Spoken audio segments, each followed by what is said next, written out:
G'day guys, welcome to Scotch Down Under. I'm Ken. And I'm the cue ball. And today, Bourbon. bourbon. Not only bourbon, a wheater. A wheater. Well, our special reserve.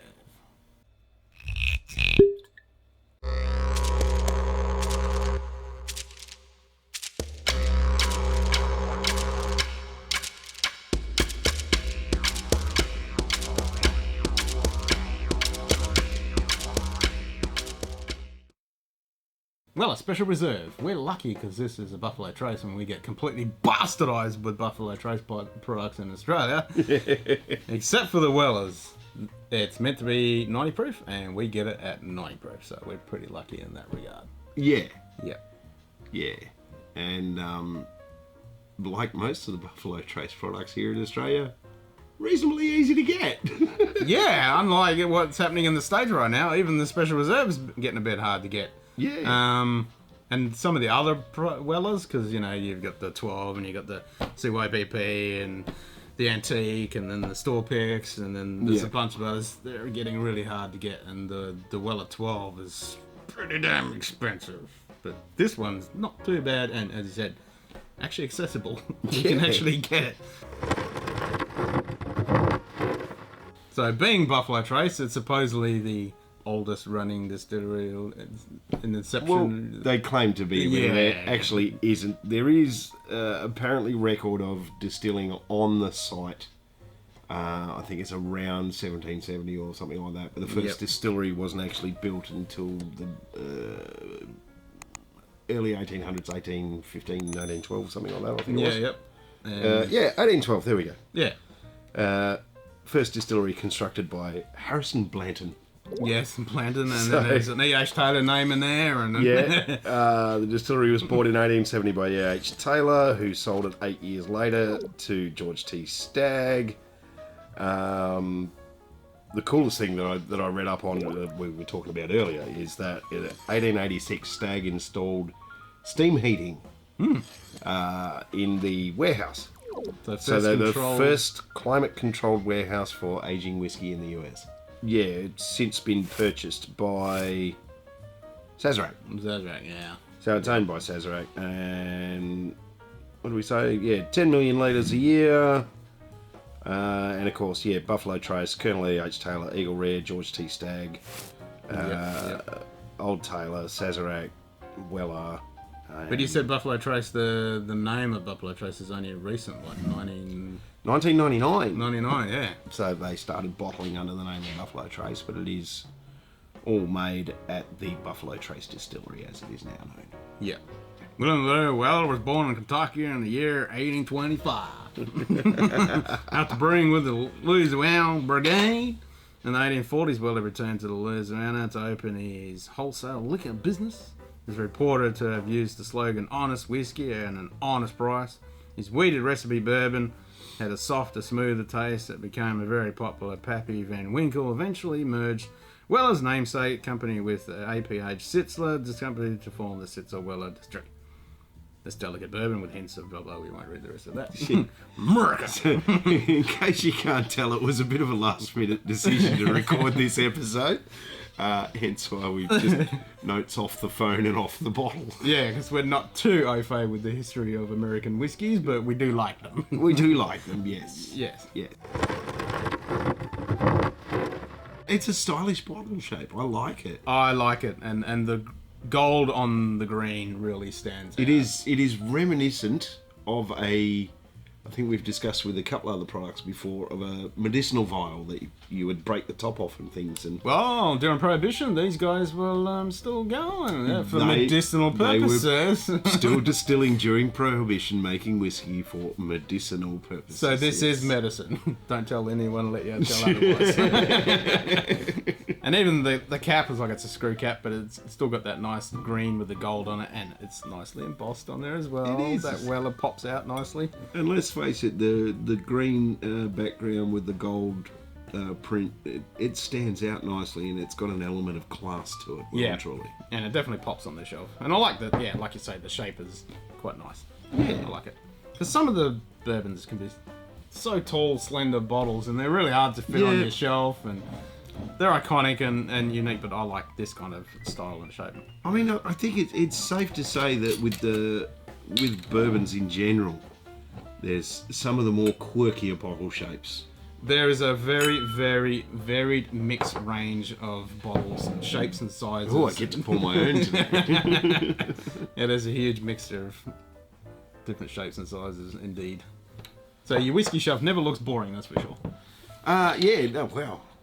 I mean, if your whiskey shelf looks boring, then you're probably only drinking 2 or 3 whiskeys. Yeah, that's right, and they all look the same.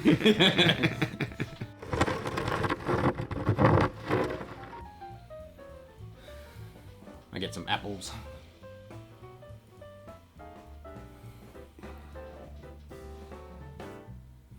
Yeah, green apples. Yep, freshly green cut apple. A little vanilla. Yeah, a little bit of sweetness in Smoke. there. Yeah, this is done in First American Charred Oak. Like it should be.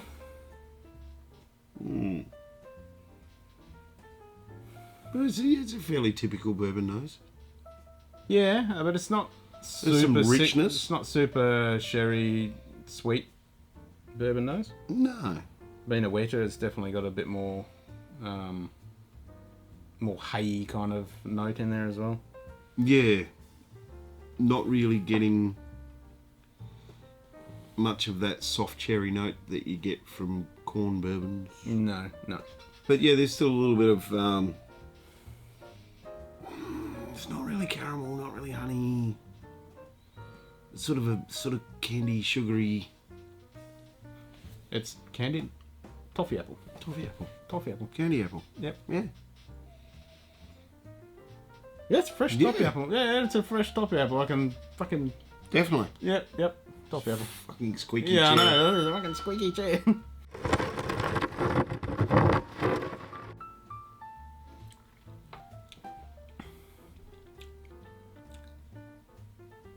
It's hanging around. Yeah, It's nice definitely and hanging warm. around. Yep. None of that big sort of pepperiness, big ABV bite. Not over sweet, like some bourbons can be too sweet. This has got a nice... And it's got a nice little transition of flavour going through as well. Yeah. Yeah, and the finish hangs around. No, I've been finding myself quite happily to grab this and sip on it. It's And there's a richness in that. yeah. Just everything comes together. There's a bit of a punch to it. Nothing really stands out. No, it's just a Just a nice, beautiful- easy, weeded bourbon. Yep. Yeah, letting it sit in the mouth a bit, obviously get a bit more warmth from it. But it sort of, yeah, it just sort of rolls off down the side, up onto the cheek. Yep. There's a bit of honey sweetness there when you first put it on the palate. Nice little tingle on the end of the tongue. Almost I'd describe custard. it as like a soft bitterness, Yeah. but So- not. Ugh. No, no, like almost a tart. Yeah, Yeah. yeah. Because I was just about to say there's like a little bit of custard. I'm thinking it's like a custard tart almost. Very mild. That sort of cinnamon and spice Yeah, but with that richness with that of the little custard. bit of the vanilla. Yeah.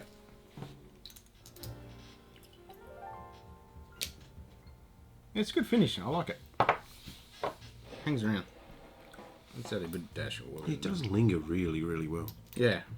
But not over charred. I mean, some can be Yeah, kind it's of charry. Like you can pick a little char. Yeah, just a nice little note of char in there. There's a little of that fresh cherry. Yeah, very subtle. Yeah, just coming through on the end. Yeah, it's definitely not a glazed cherry or no. No, fresh, Yep, fresh. raw cherry. And again, it's more like that. Oh, that's giving them more cherry on the nose now. And it's more Yep. of the like the pip, not the flesh. Yeah, Sort of thing. Yep. I was almost going to say like dried, not the those plums you get, the salty ones. Oh, the salted sugar. Yeah, the sugar salted plums. dry plums. Yeah. Yep.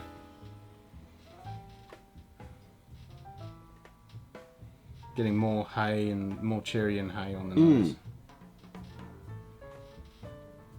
And there's a nice balance between the warmth and the sweetness, and Yeah, adding the water smooths it out quite nicely. but a nice long, fairly even finish. Yep. Well, nice grassy note on the end there, then. That was fresh grass cut on the end there. It was good. I mean, yeah, it's showing a bit of depth and character. Yeah, it hasn't disappeared with the water, even No. though it's only 90 proof. Getting a little more. You know what I mean? It's the low ABV ones are the ones that really. Can get you in the nose, yeah. So there's a little bit more of that, having knocked it down a little with a few drops of water. Yeah, I'm the opposite. I'm finding it quite a bit more subtle on the nose, ABV wise, and on the palate. I'm getting a little more, and it's more like a raw vanilla, like a vanilla bean. Not a processed vanilla flavour. Yeah, that cherry note and a little more oak. Yeah, there's definitely a good amount of sweet and a bit of honey and like it's like a vanilla bean, and you've dunked it in a bit of honey. Yep. Just on the end. Just the tip.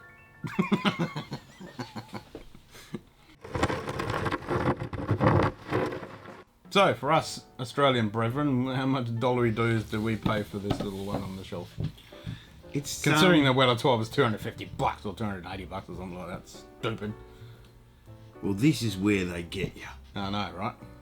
They get you in the door. because it's quite reasonably It's priced. very reasonably priced. Around $70 to $80, depending on where you shop. Where you shop, yep. I picked up on a local shop, $70 on the shelf. Yeah. Yep, standard price. So it's in a, as far as a daily price, it's in a similar realm to your 101 Turkey 101. Yep, or your Russell's 10. Yep. I think it's 77 for a Russell's single barrel, 65 for a 10, 77 for a It's single about barrel. 60 for a Buffalo Trace. 65. Round that, yeah. Yeah. But our Buffalo Trace is watered down. It is a little. Yeah, whereas this isn't, even though it's a Buffalo Trace product. Yeah. We get this at 90 proof. 90, which is Solid. Yeah. And I like it. I don't mind it at all. It's a nice... Well, I mean, even though I literally drank enough in my youth to, drown a small village, Haven't we all? I still enjoy a bourbon now and then. Oh, hell yeah.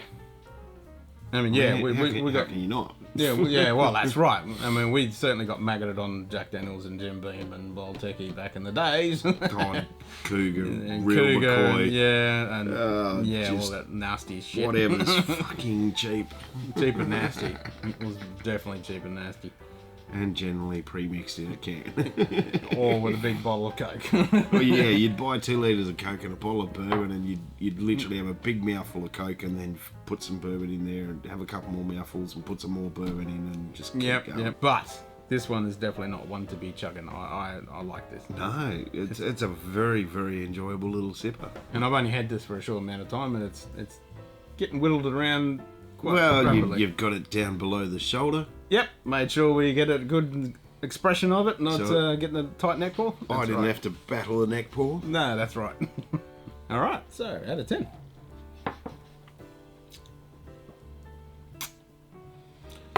Decent ABV, good value, very, very pleasant. 8.5. 8.5. Oh, I was thinking just under 9, so I'll give it a 8 3/4.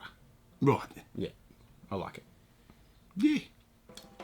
I think I still prefer my 101 in the same sort of ballpark price-wise. But Yeah, I mean, I this love is, my Russells. Again, it's a little different. But yeah, that's what I like about it. It's different. It's not super Yeah. sweet. and it's not burny at all, but it still has a nice depth, rich flavour all the way through, and it can handle a little bit of water for a 90 proof. Which is pretty absolutely. Yep. When you get that vanilla And a little bit of cherry and the custard, and there's a bit of stuff going on in there. I like it. I think the flavour in that is probably still, shall we say, strong enough, punchy enough to work through with a splash of a mixer if you wished. I think ginger ale would be a good one to go with. Oh, ginger would definitely bring out some nice stuff in that. Yeah, I reckon a ginger ale, that would be, a nice ginger ale cocktail with maybe a sprig of, a bit of orange or something like that in there. I think it actually might be alright. Splash of bitters. Oh, now we're getting fancy. Oh, yeah. No messing around. Yep. Might have to do that. You gotta do it. You gotta do it right. Oh, yeah. Yeah. So, yeah. Happy. Not bad at all. Yep, I like it. You can quite happily sip on this. It's nice and easy to drink. It's got a nice little flavour profile and goes down nicely. And I find myself reaching for it quite often now that I've got it. Jolly good. Yeah, jolly good show. On that note, have a good one.